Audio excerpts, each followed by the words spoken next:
देशवा के रोगवा से बचाई लीजिए, देशवा के रोगवा से बचाई लीजिए। मोरी मैया हो, मोरी मैया हो, कोरोना को भगाई दीजिए। मोरी मैया हो, कोरोना को भगाई दीजिए।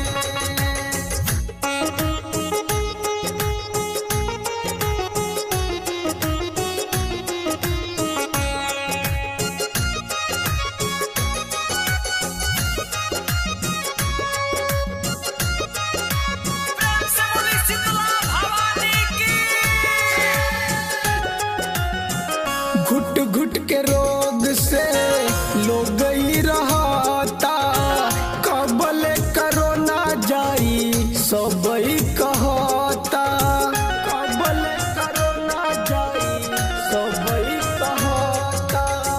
घुट घुट के रोग से लोग ही रहता, कबल कोरोना जाई सब ही कहता। कैसे जिंदगी जी कोई उपाय कीजिए, कैसे जिंदगी जी कोई उपाय कीजिए। मोरी मैया हो, मोरी मैया हो, कोरोना को भगाई दीजिए। मोरी मैया हो, कोरोना को भगाई दीजिए।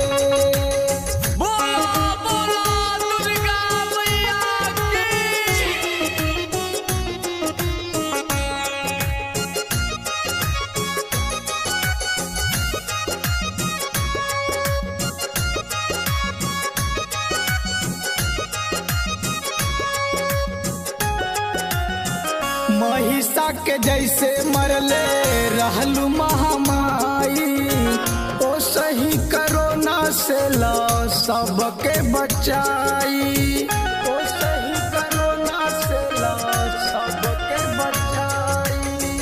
महिषा के जैसे मरले रहलू महामाई, ओ सही कोरोना से ला सबके बचाई।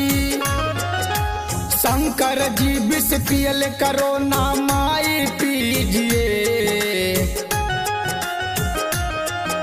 शंकर जी विष पियल कोरोना माई पीजिए। मोरी मैया हो, मोरी मैया हो, कोरोना को भगाई दीजिए। मोरी मैया हो, कोरोना को भगाई दीजिए।